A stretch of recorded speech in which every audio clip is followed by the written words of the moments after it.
ಎಲ್ಲರಿಗೂ ನಮಸ್ಕಾರ. ಇವತ್ತು ನಾವು ಸೂಪರ್ ಸಿಗ್ ಬಂದಿದ್ದೀವಿ.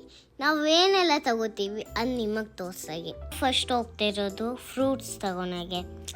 ಆ್ಯಪಲ್ಲು, ಗ್ರೇಪ್ಸು, ವಾಟರ್ ಮೆಲನ್ ಅದೆಲ್ಲ ತಗೊಂಡಾದ್ಮೇಲೆ ಸ್ನ್ಯಾಕ್ಸ್ ಬೇಕಾಗಿತ್ತು. ಅದಕ್ಕೆ ಬ್ರೆಡ್ಡು, ಬಿಸ್ಕೆಟ್ಟು, ಕೇಕು ತಗೊಂಡ್ವಿ.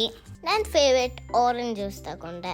ಜೊತೆಗೆ ಅಮ್ಮಗೆ ಗ್ರೀನ್ ಪೀಸ್ ಬೇಕಾಗಿತ್ತು, ಅದಕ್ಕೆ ಗ್ರೀನ್ ಪೀಸು ತಗೊಂಡು. ಫೈನಲಿ ನಾವು ಎಲ್ಲ ಆದಮೇಲೆ ಬಿಲ್ ಮಾಡ್ಸಕ್ಕೆ ಹೋದ್ವಿ. ಟೋಟಲ್ ಬಿಲ್ ಬಂದು $60 ಆಯಿತು.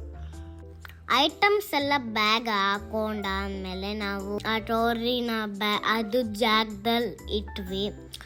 ಅದಾದಮೇಲೆ ಮನೆಗೆ ಹೋಗ್ತಾ ಇದ್ದೀವಿ. ಈ ವಿಡಿಯೋ ನಿಮಗೆ ಇಷ್ಟ ಆಗಿದ್ರೆ ಲೈಕ್ ಮಾಡಿ, ಕಮೆಂಟ್ ಮಾಡಿ. ನೆಕ್ಸ್ಟ್ ವಿಡಿಯೋ ಸಿಗೋಣ. ಬಾಯ್ ಬಾಯ್.